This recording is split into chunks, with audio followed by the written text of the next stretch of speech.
Jadi waktu dulu misalnya Delta kan tinggi kan, kemudian dia turun. Itu turun begitu deltanya udah 90% dari populasi virus. Jadi ini kayak premanisme juga virus itu. Dia kuasai satu daerah, misalnya udah 90%, udah nggak ada ruang lagi buat dia masuk. Karena udah penuh sama teman-temannya dia, itu turun tuh. Ya, jadi begitu delta sampai 90% dari populasi varian itu, dia kemudian turun. Naik lagi kan Omikron kan. Omikron begitu naik, kena tuh kita tuh Februari tahun ini. Begitu dia sampai ke 90-an, turun lagi tuh. Masuk BA4, BA5, begitu lagi. Nah sekarang kan yang XBB dan BQ1.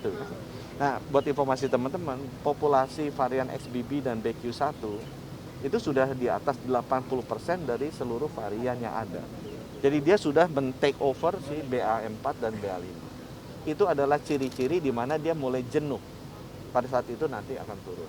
Itu sebabnya kita berbeda dengan peramal-peramal naik turun yang lain. Kita lihat berdasarkan data dari positivity rate yang secara empiris kita lihat ke belakang dan data dari populasi varian genomiknya, kita lihat sih dalam 1 minggu 2 minggu akan turun. Memang catatan saya ya, sekarang naik yang masuk ke rumah sakit. Sesampai ini 84%, betul, 74% yang masuk rumah sakit belum booster. 84% yang meninggal belum booster. Malah kalau kita lihat 50% yang meninggal belum divaksin sama sekali. Jadi sekarang ini mulai terlihat nih, orang yang belum divaksin dan tidak divaksin mulai kelihatan. Yang belum divaksin itu resikonya untuk kena dan meninggal tinggi.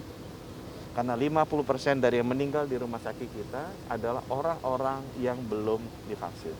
Jadi kalau teman-teman punya saudara, punya ibu, punya ayah, punya kakek, punya nenek yang belum divaksin, cepat divaksin. Karena resiko mereka untuk kena dan meninggal tinggi sekali.